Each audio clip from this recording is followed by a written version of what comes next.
naye mmwe omwaka gwa 2026 gunaatuukira mwesibe bbiri kubanga kirabika ekijja kigenda kuba ate kyanjawulo nnyo. Omuliro gugenda kubeera nga tegukwata mu ggwanga Uganda. Omukulu Frank Gashumba abadde ku radio emu awo alina ebigambo byayogedde era nga ye apulaninga kubeera nga ate adduka mu ggwanga Uganda mbiina ngenda kubeera nga ate mbikuteerawo awo osobola okubeera nga ate owulira biki ebyasobodde okubeera nga ate bibeerayo eyo, naye nga okusinziira ku byempulidde bannaayi nze ndi mu kutya okw'amaanyi oba kyekigenda okubeerawo mu ggwanga Uganda. Olaba abantu bo tebava ne babeera nga ate bakubuulira nti kino ne kino ne kino tugenda kubeera nga ate tudduka, omanya nti ekijja kyonna kyonna muliro gwa maanyi. Byonna byonna ngenda kubeera nga ate mbikuteerawo awo, likinga video, sharingirako abalala obubaka buno kubanga buli so important. Comment section ebeera open, ebeera nga ate osulawo wansi awo endowoozayo ate tubeere nga ate tutambulira wamu ffenna we n'abankujeeyo n'ensonga za Grace Kani era nga naye ebibye tebinnaggota olwabalusewo tuulakalira byonna byonna ogenda kubeera nga ate owulira subscribinga bw'obanga obadde tonna kubeera nga ate okikolako ka notification bell kakoneko ate tubeere nga ate tutambulira wamu ffenna nkomawo n'amawulire amalala mangi nnyo temubaawo. Era mmwe kye mbasabya mu Uganda muno musabe ekintu kimu, wano wabeerewo smooth transition of power. Oba oyagala Museveni oba tomwagala musabirire Allah bw'ali bajje Museveni mu nsi muno wabeerewo okukyusa obuyinza mirembe. Kiki kye twolekedde? Okuttiŋŋana. Sayinisi zonna eza Somalia wano Uganda nzirabawo. Sayinisi zonna. Musabirire ekintu kiri eki. Eggwanga lino wabeerewo smooth transition of power. Tusabire ne President Museveni akaseera katuuse ahandinga ova obuyinza ng'akyalinamu embavu. Kubanga nze ndaba power centers ziyitiridde mu ggwanga. Obuyinza buli wamu. Bulimu. Wano waliwo kampu nga nnyo ezirina obuyinza.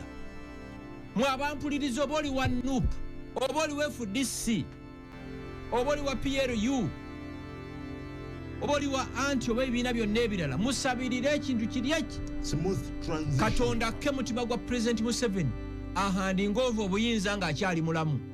Naye omutawaana ne gugwa, kino nkyogera nga sikyagala era nkisazaamu mu linnya lya Yesu ne mu linnya lya bajjajjange. Sisabira President Museveni kufiira mu helikopita. Ne Museveni n'amala afiira mu helikopita, muyinza okwejjusa emyaka 4 gye yafugira eggwanga lino. Obukambwe obuli mu basirikale ne mu bantu ababulijjo. Obukambwe obuli mu bantu, nobody can manage that anger. Kyetuva tusabirira President Yoweri Museveni, manyi is surrounded by thugs, abantu abamubbako obubbi sente. President Museveni ali mu mbeera President Mugabe gye yalimu. President Mugabe yatuuka akaseera nga takyali in charge, naye nga waliwo abantu abali in charge of the state era amagye gawamba. Na wano bwe tutafuna smooth transition of power, mwabebula mubeerereyo ddala gw'atalina visa gifune kubanga ndaba wano ekitta abantu ekijja mu Uganda. Abantu banyiivu nnyo. Ondageyo video emu nga abanuupu batiikinga obululu obubbe nange mbalaga obwenaalemu. Say that again? Mundageyo video emu nga nuupu etiikinga obululu obubbe mbalaga obwenaalemu videos.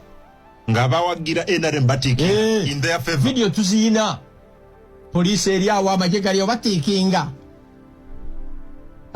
Ekyo nuupu tebbangako kalulu. Wanje? Nuupu tebbangako kalulu mu Central Region. President Gambia ina complete evidence. Nejukira no chief consumer intelligence. No, newe chiba oluma consuming intelligence enfu.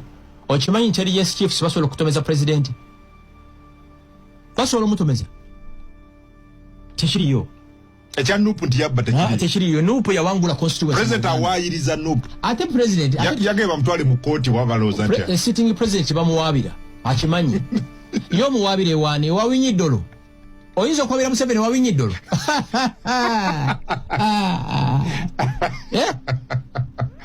Amuwabire ewoli gwalonda gwawo omulimu. Amuwabire wa gavumenti ya mundu yajja na mundu. Mbagamba Yoweri Museveni ali mu group 2, ali mu Saba Yekera nono gwe mugamba gwe mwalonda. Olita kulimba kino kankyogere ndikodinga gwe.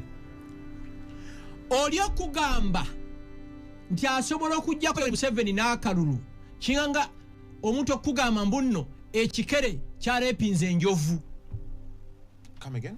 Omuntu okugamba nti asobola okujjako Yoweri Museveni n'akalulu kinganga omuntu okugamba ekikere kyarepinze enjovu kyakutte enjovu. It's impossible. N'akalulu tekalijja Museveni wano akalulu. Don't be fooled. Actually, omuntu akyalowooza nti Museveni asobola okuba wano n'akalulu gw'obusiru bwo babutika ku sino track 15 ezitavaawo. You are a mental you're a butabika candidate. Mental case. You're a mental case. You get it? Techiriyo. Ayagala nnyo abantu bamulonde. Hola. Nali wano mu 96, nali wano mu 2006, 2011, 2016 and 2021. Nchiddamu. Omuntu alowooza nti akalulu. Kayinza okujja President Yoweri Museveni mu buyinza. Kyena omuntu wayinza okugamba mbu ojja kusena amazzi muleke Victoria n'ekikopo ogamalemu. Tekiriyo. Mufune pulani ndala. Ekirabo Yoweri Museveni kyayinza okweggwanga lino kaakati kwe kugamba 2026 sikomawo. Wali watandikidde gye ggwanga lino. Museveni watabeera peaceful transition. Mulisabire. Tulikedde akati abaga. Era nze kati visa zange zonna taso ziri renewing zonna. Ya America. Zonna. Ezibadde zaggwako nze omanyi believing nga mwezi nsize ebweru. But the kyenda bawano ndaba enkuba etandika okubindabinda. Abantu banyiivu. People are hungry and angry. Yes. Ate bano abamuliko Yoweri bo bamukutte ng'enkwa.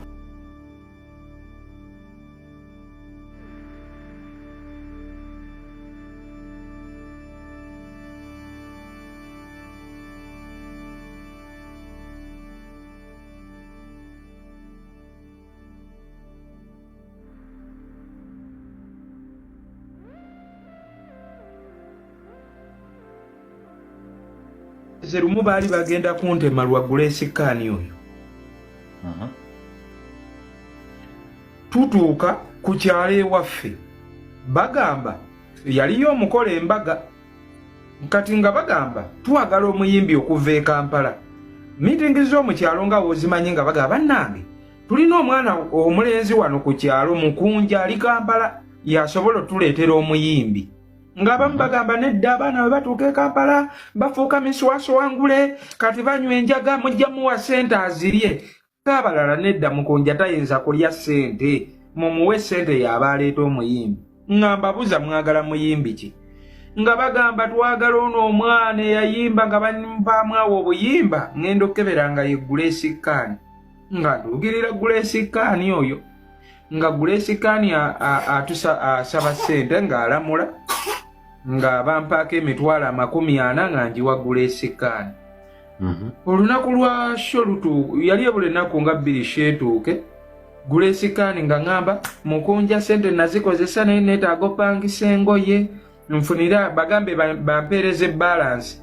Ne mugamba tebayinza kuwa balance budde buno nga tonnatuukayo. Ngamba Mukuuna oli muyimbi obimanyiredde yiiya woba oganye sijja genda. Ne mugamba ate nga ssente zaabwe wazirya. Munange nga nkwata mu bwange nga mpeereza Grace Khan emiggo 10. Apangise engoye. Apangise engoye. Nga wayita olunaku olwali luddako then the following day ye gyali emikolo. Grace Khan nga mukubira essimu ku makya ssaawa nga 4 takwata masimu. Sawa ziyingira 5 takwata. Sawa 6 angamba ntuuse mu tawuni wengenda ofuna engoye nguminkirizamuko leerere. Amasimu gatandika ovuga mu kyalo. Abantu b'ekyalo bamanyi batandika okugamba ente twabagambanga nga mugenda ziweereza oyo omuvubuka eyakuza ebiviiri oyo mbw abaleetera omuyimbi. Kubira Grace amasimu agaano gakwata zituuka ssaawa nga 8 ebintu bitabuka. Jjukira ebimanyi ebyabagole simanyi babafulumya ssaawa bazibanga 8. Ku nkomerero ya byonna Grace Khan yagaana okugenda ku mukolo nga ne ssente azirina. Bankubira mu kyalo nga bakambwe nga agagambo ge boogera. Ne ngamba bannange okuswala ku kyalo kwe nava nga ate kuliko abaali bagamba oyo omwana muswaswangule we mumuwa ssente ajja zirya tajja leeta muyimbi. Watirika nnoonye omuyimbi ku supiidi. Nkubidde Nule nakubira Giovanni Luzinda nangamba njagala miliyoni 4. Nenga ate zirina we ziva nenkubira Nule Mwanje. Nule Mwanje nga Mukunja. Saa kunteeka mu bizibu ebyo kuba temwampa mulimu ate kati bimaze okuzza omuzigo. ate nze gwe mwagala mutwale. Mugambe Enule Mwanje taata Grace Kani aganye. Enule Mwanje n'agamba mumpe emitwalo 5 cash. Nangamba nkikola ku lulwo mukunje. Tuno nye emitwalo 5 buli gwe nina mu simu ne mukubira mpolaayo. We naweze emitwalo 5. Nvuga tudduke tusange Enule Mwanje tumuwe cash we tuvuge tugenda ayimbe ku mukolo balimba kubeko surprise ya Enule Mwanje. Ni already bali bagala muyimbi mukazi. Kati ate nga bwegala batwalira musajja. Ate omukazi mujjewa. Nali nze ngamba kantwale Enule kubanga mu prediction ze bali n'okusooka bali bagala Enule ne Giovanni Luzinda. Akasente ne kabalemesa kwe kudda ku Grace Kani yali yakkirize nkaaga n'afuna kaana.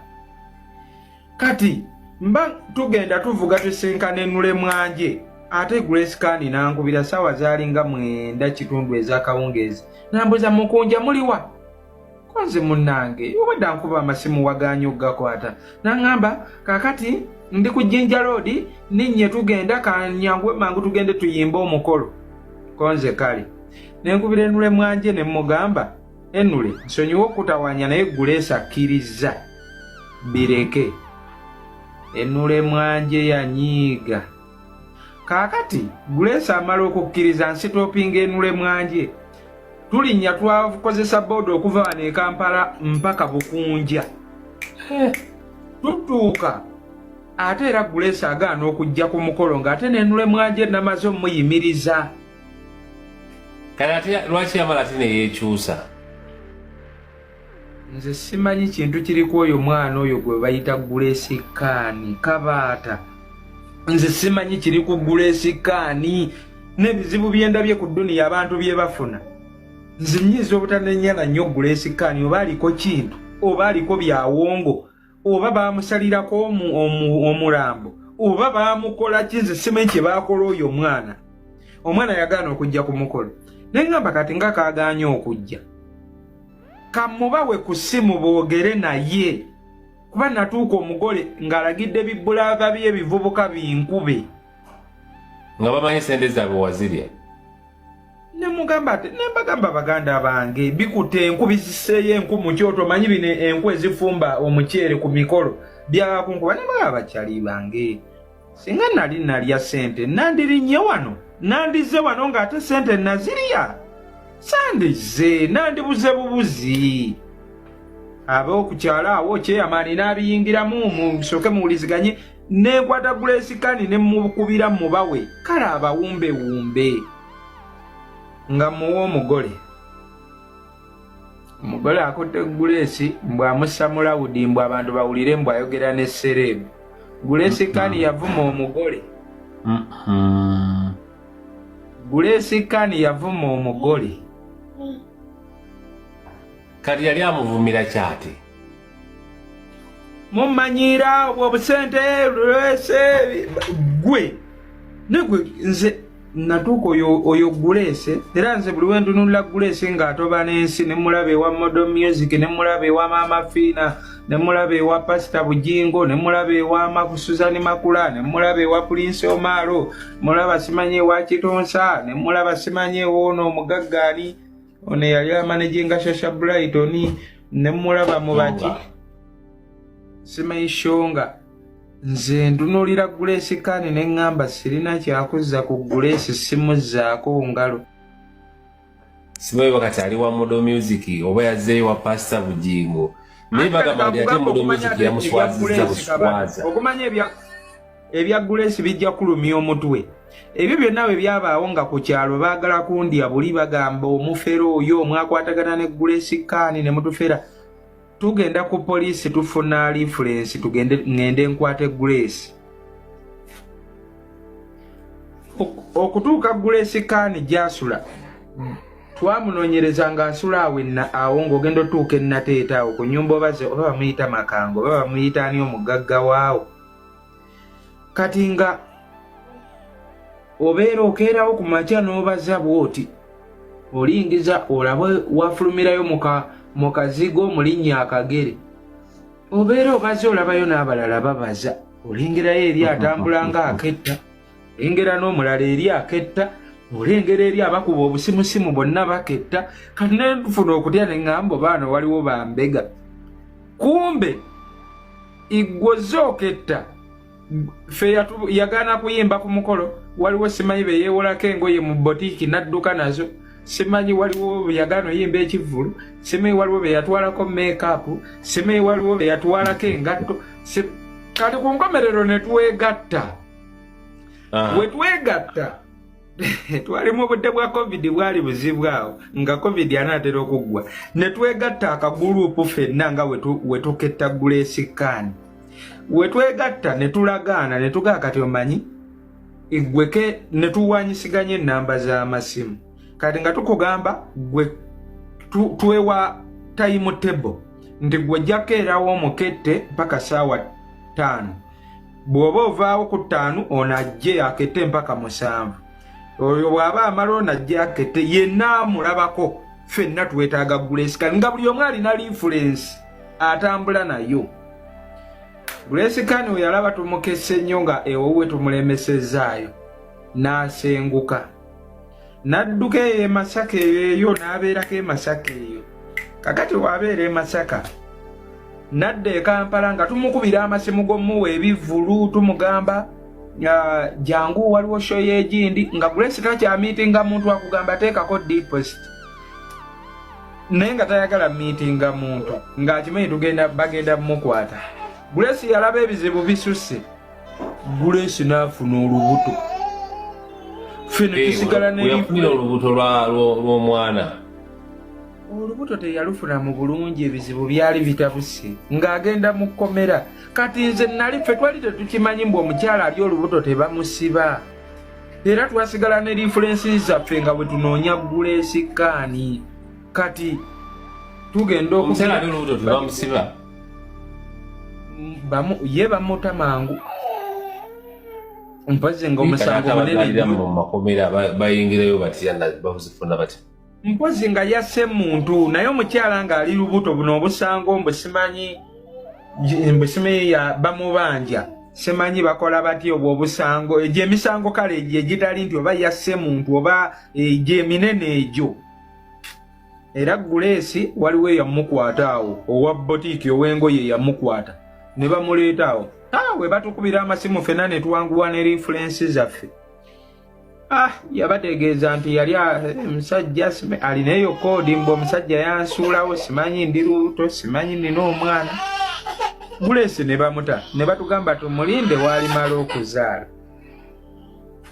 Kale bwe yamala okuzaala mwamusonyiwa busonyi. Maama ng'onaabeera ku ekyo ng'olina mukwasa Katonda amulamule. Onaabeera ku ekyo kabata tunaabeera ku kunyiigira muntu omwo oba okyali ku Grace n'omulala n'akunyiiza. Ne tumaliriza Grace bwe ku magezi agasembayo wuuyo nga tannabbaako. Amagezi genyinza okuwa Grace Kan akkirize ajja afumbe ne King Shiba. Shiba oyo kale muzibu naye bwe mutegeeragana mukuuma omulenzi wammwe. Ate nange siri muvubuka muzibu nnyo. Ate okuwasa Grace Kan mu mbeera eno gy'alimu kuba kwewaayo n'okkiriza n'ogamba kamuwase. Ate sigenda muwasa buwasa nti ntwala webanga baagalayo ku bintu ewaabwe nsobola okugattagatta kyogamba kabata muyinza okugaanwa ne baba basabyeyo embuzi.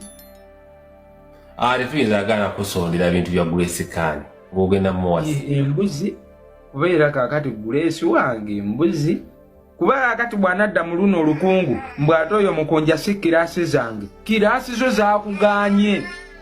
Pulinsi Omaro wali wano mu Uganda mulamu, byonna obyogedde tolowooza mbu talina kyatalaba. Bw'onoonya omusajja wa kiraasi zammwe n'agaana genda ku zitali zizo kuba yeeziriwo yeezirirwedde for you. Toteekawo ezo embeera mbw ate mukunja oyo mukunja tagwa mu kiraasi zange, ezizo zaaganye period. Bwe ziba ziganye nali njala kwogerako na Grace Kan eyo ku nsonga ya Modo Music naye yambuze.